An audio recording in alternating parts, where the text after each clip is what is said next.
Fala galera, sejam muito bem-vindos ao canal Arte Nerd. E no vídeo de hoje nós falaremos sobre coleção clássica Marvel Homem-Aranha. Este aqui que é o volume 2 do Homem-Aranha.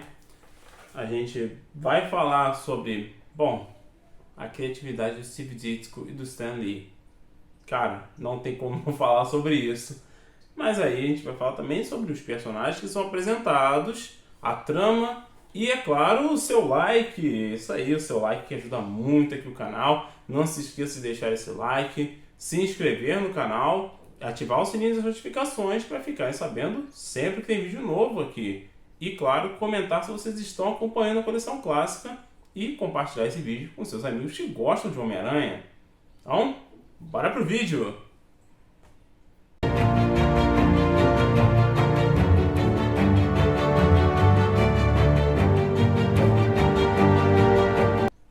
Então, galera, aqui nós já vamos ver, basicamente tudo o que acontece na vida do Peter Parker. Aqui já é o volume 2 das histórias do Peter Parker, né, do Homem-Aranha. Somos apresentados a diversos vilões dele. Eu diria que as duas primeiras histórias, né, elas são mais lentas. Elas demoram a engatar um pouco. Na primeira história nós temos como vilão o Lagarto. E diferente do que acontece, a história ela não acontece em Nova York. Tá? Nem tudo acontece em Nova York, no universo da Marvel.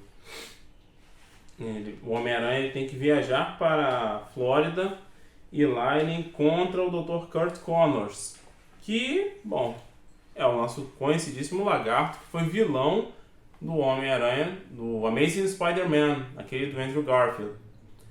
E, sinceramente, ele é bem parecido, tá? A trama é bem parecida com a dos quadrinhos de origem. E aqui nós vemos já o Peter, né, tentando manter aquela vida dele de fotógrafo. Ele convence o J. Jonah Jameson a ir até lá para tentar tirar uma foto, né, do Lagarto, que o Jameson acha que é pura balela, enfim. Mas tudo se resolve. Claro que o Peter, né, continua na pindaíba. Ele está eternamente na pindaíba. Mas ele tem uma consciência tranquila. E essa é uma das coisas muito legais das histórias do Homem-Aranha. Aqui, e isso é um contraponto, tá, ao J. Jonah Jameson, e é o que vamos entender lá no final do quadrinho. Mas o Peter, ele, apesar de tentar ser um herói, de tentar trabalhar, ter um dinheiro para ajudar em casa, afinal é só ele e a tia, ele tem toda essa responsabilidade, mas ele sabe que se ele fizer determinada coisa, tomar determinada ação, talvez isso acabe impactando de maneira muito prejudicial na vida de outros. Então, às vezes, ele sacrifica a ele mesmo, no sentido emocional, físico e financeiro, para proteger a vida de outros. E guardem essa informação, porque no final vocês vão entender. Já a segunda história, o Homem-Aranha ele já vai enfrentar um velho conhecido dele, o Abutre. Aqui o Peter, ele tem aquele momento de eu já sei como é que o cara age, então vou resolver da mesma forma que antes. E é aí que nós vemos a engenhosidade dos vilões do Homem-Aranha. Diferente do que muita gente pensa, os vilões eles não surgiam por causa do Homem-Aranha, tá? Esses caras já existiam. Eles simplesmente começaram a aplicar o que faziam nesse mesmo período. Foi somente coincidência. E o Abutre, ele acaba fugindo da prisão, utilizando uma tecnologia nova que ele mesmo cria para poder dar continuidade aos seus crimes, aos seus roubos. E claro, né, que o Homem-Aranha vai intervir, vamos ter toda uma situação ocorrendo ali entre eles.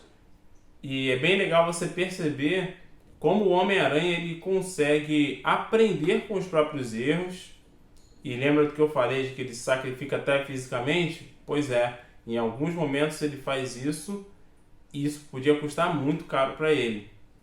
Mas é bem legal você ver esse detalhe, como isso também se reflete na vida pessoal dele. Porque, bom, o Homem-Aranha é só um adolescente. O cara deve ter uns 16 anos e tá no ensino médio ainda. Então ele tem que lidar com a zoação do pessoal da escola, porque ele é, bom, é um cara magrinho, usa óculos e extremamente inteligente. Não é um dos maiores atletas da escola, obviamente, pelo menos não antes da picada da aranha. Depois da picada da aranha as coisas mudaram.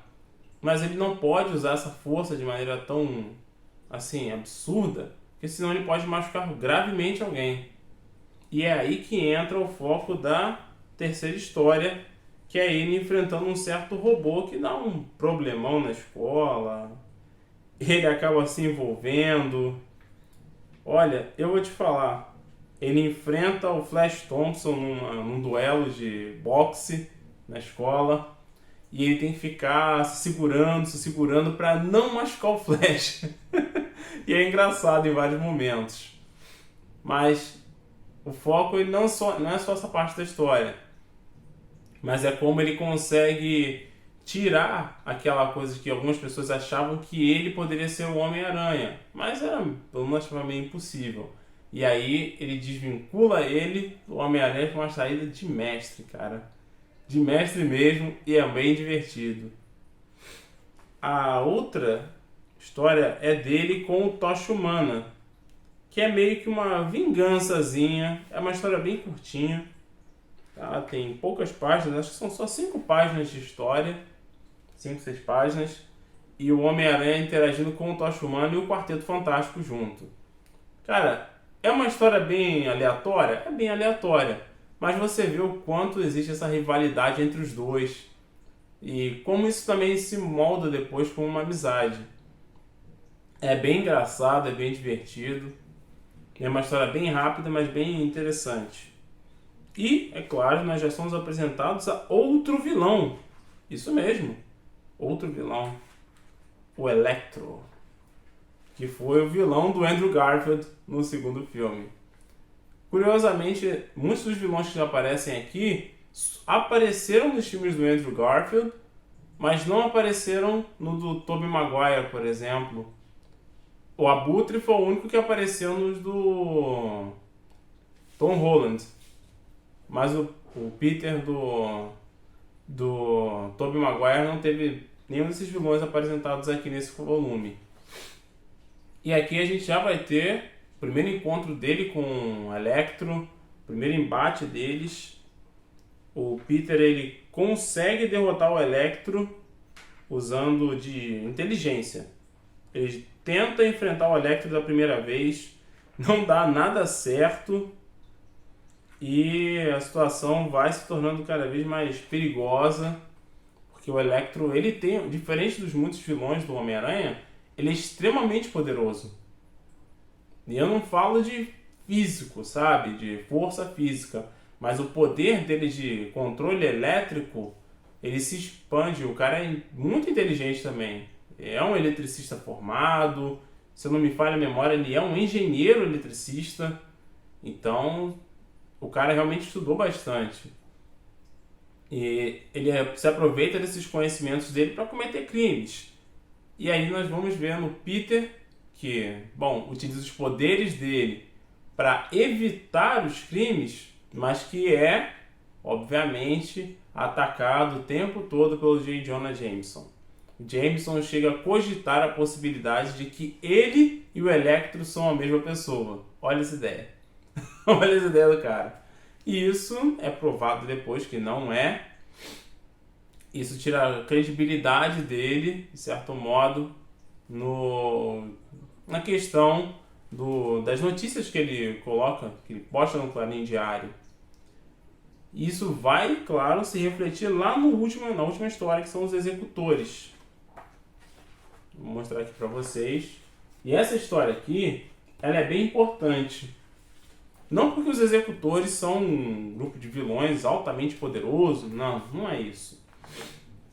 Mas esse grupo, ele mostra duas coisas. Uma faceta do J. Jonah Jameson, que é o Jameson investigador, né, o jornalista investigador. E isso aparece também naquela resenha que eu fiz do livro do Homem-Aranha Entre Trovões, que eu vou deixar aqui na descrição e no card aqui para vocês poderem assistir. E essa história mostra esse lado investigativo do Jameson. E ele tentando comprovar de que o Homem-Aranha é o líder dos executores. Só que diferente do que acontece, né? O Homem-Aranha ele não chega a capturar o cara, mas a polícia faz isso. E aí nós vamos ver que até o Homem-Aranha se engana também. Mas o legal mesmo da história é como o Jameson pensa. É interessante você perceber o porquê ele não gosta tanto do Homem-Aranha. E essa parte eu não vou contar para vocês exatamente, eu quero que vocês leiam esse quadrinho, porque vale muito a pena para você conhecer mais esse lado do J. Jonah Jameson, do porquê ele é tão obcecado com o Homem-Aranha, porque ele tem tanto ódio do Homem-Aranha. Então, se você não conhecer essas histórias, não acompanha, faça esse favor a si mesmo, compre o volume 1, volume 2 e toda a coleção da parte do Homem-Aranha, pelo menos, que vale muito a pena, cara. E quando eu falei do Stan Lee e do Steve Ditko no início do vídeo, é porque esses caras, eles tinham uma capacidade criativa absurda. Tipo, absurda mesmo. Esse aqui é o volume 2 do Homem-Aranha. E o Steve Ditko colocou mais uns 4 personagens novos. A gente tem o Lagarto, o Electro, os Executores e,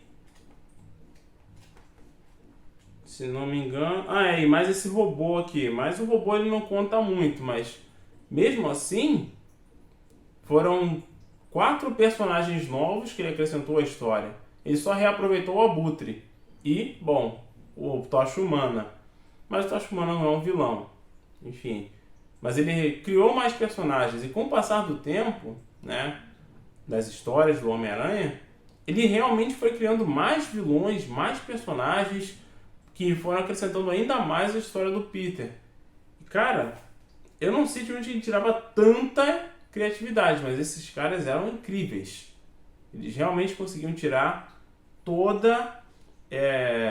tirar tantos personagens assim, criar toda uma história, expandir-la cada vez mais. Aqui a gente também vai ter um detalhe que eu não mencionei antes, que é o relacionamento do Peter com a Betty Brant, que é a secretária do J. Jonah Jameson.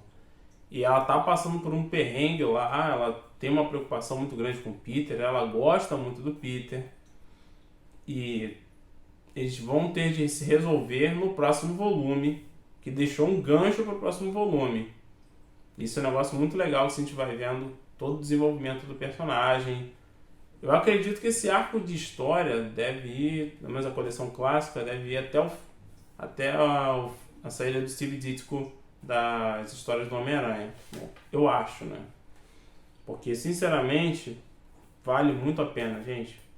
Caça esses volumes da coleção clássica Marvel, compre porque vale super a pena. Se você gosta de histórias um pouco mais antigas, um pouco mais datadas até, tem muitos balões de pensamento, narrativa da situação, tem, isso deixa a leitura um pouco mais lenta, mas isso não quer dizer que seja tão ruim, porque é da época isso, mas é legal para você conhecer mais o desenvolvimento dos personagens, e isso vale muito, muito a pena. Então é isso, pessoal, espero que vocês tenham gostado desse vídeo. Muito em breve trago aqui a resenha do volume 3 para vocês, da coleção clássica Marvel Homem-Aranha, que sinceramente tá muito maneiro mesmo. E claro, não se esqueça de deixar o seu like, comente, compartilhe esse vídeo com seus amigos e se inscreva no canal, que isso ajuda bastante a gente aqui. Beleza? Um forte abraço para todos, a gente se vê na próxima e boas leituras para todos nós. Valeu!